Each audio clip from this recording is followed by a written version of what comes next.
बोझ। कविता अपने माता पिता की बहुत लाडली थी। 3 बड़े भाइयों की बहन थी। कोई भी चीज़ मांगने पर उसी वक्त सामने हाजिर हो जाती थी। पूरे घर में रौब था उसका। पूरे परिवार और नौकरों पर राजकुमारी की तरह हुक्म चलाती थी। कविता स्कूल में भी पूरा रौब था उसका। बड़े घर की लाडली जो थी वह।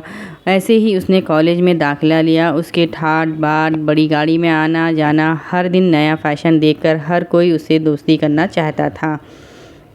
कुछ ही दिनों में उसके बहुत से दोस्त हो गए थे। पूरे कॉलेज में उसकी अपनी एक अलग पहचान थी। इन दिनों उसके घर एक रिश्ता आया। खानदानी लोग थे। पापा की पुरानी जान पहचान थी। उनके साथ कविता के साथ कोई ज़बरदस्ती नहीं थी, पर कविता ने फिर भी हाँ कह दिया, क्योंकि वे अपने परिवार से बहुत प्यार करती थी। वह जानती थी कि वे लोग उसका अच्छा ही सोचेंगे। लड़के का नाम राज था। राज काफ़ी पढ़ा लिखा और समझदार लड़का था। ससुराल वाले भी बहुत अच्छे थे। ससुराल में कविता की जगह वैसी ही थी जैसे कि मायके में। कोई भी कार्य कविता की सलाह के बिना नहीं होता था। सबकी लाडली बहू बन गई थी वह। फिर उसके घर के एक बेटे का जन्म हुआ। राहुल कविता को जान से प्यारा था। पोता पाकर ससुराल वाले तो फूले नहीं समझते। कविता कभी कभी सोचती थी उसकी किस्मत कितनी अच्छी है। उसका हर अपना उससे कितना प्यार करता है। चाहे जीवन में कैसा भी समय आया, मेरे अपने हमेशा मेरे साथ हैं। मैं कभी अकेली नहीं हो सकती। कितनी खुशकिस्मत हूँ मैं। पर शायद कविता की खुशियों को उसकी अपनी ही नज़र लग गई थी। एक दिन वह मायके जाने की ज़िद कर बैठी। राज को बहुत काम था, लेकिन वह फिर भी उसे ले गया। रास्ते में उनकी गाड़ी अन्य गाड़ी से टकरा गई। कविता, राज और राहुल बहुत बुरे से जख्मी हो गए। काफ़ी दिनों के इलाज के बाद राज और राहुल तो ठीक हो गए, लेकिन कविता पूरी तरह ठीक ना हो सकी। सर पे चोट लगने के कारण वे अपनी आँखों की रोशनी खो बैठी। अब कविता की किस्मत जैसे उल्टे पाँव चलने लगी। मायके वाले कुछ दिन तक उससे मिलने आते रहे। फिर कभी कभार फ़ोन भी करके पूछ लेते कि अब कैसी हो। धीरे धीरे ये सिलसिला भी कम हो गया। ससुराल वालों की सहानुभूति भी कम हो गई। घर में किसी के पास बैठने के लिए कहती तो जवाब मिलता, बहुत काम है, अब तुम भी हाथ नहीं बटा सकती। राज भी चिड़चिड़ा हो गया था। बस राहुल ही था उसके साथ, जिसके साथ हंसते खेलते उसका वक्त गुजरता।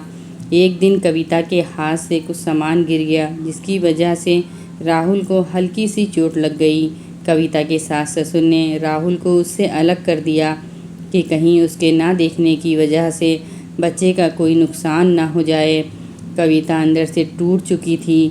एक दिन उसने सबके सामने मायके जाने की इच्छा रखी तो राज उसे तुरंत मायके छोड़ आया, जैसे कि वह भी यही चाहता था कि लेकिन राहुल को उसके साथ नहीं भेजा गया। कविता कभी राहुल से दूर नहीं रही थी, पर अपनी कमी के कारण उसने ज़्यादा बहस नहीं की।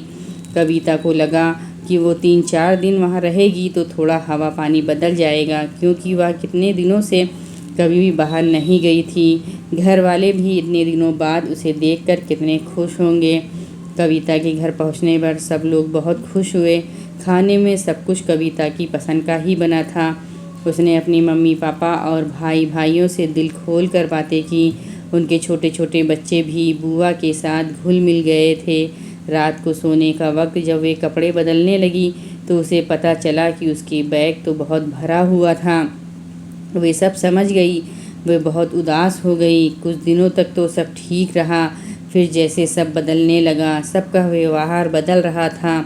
वह लोग जैसे थक चुके थे उससे। सब लोग घुमा फिरा कर पूछने लगे कि राज कब आ रहा है, उसे ले जाने। वो बहाना बना देती, जबकि वह जानती थी कि उस घर में अब उसके लिए कोई जगह नहीं। कविता से चलते वक्त कुछ न कुछ नुकसान हो जाता।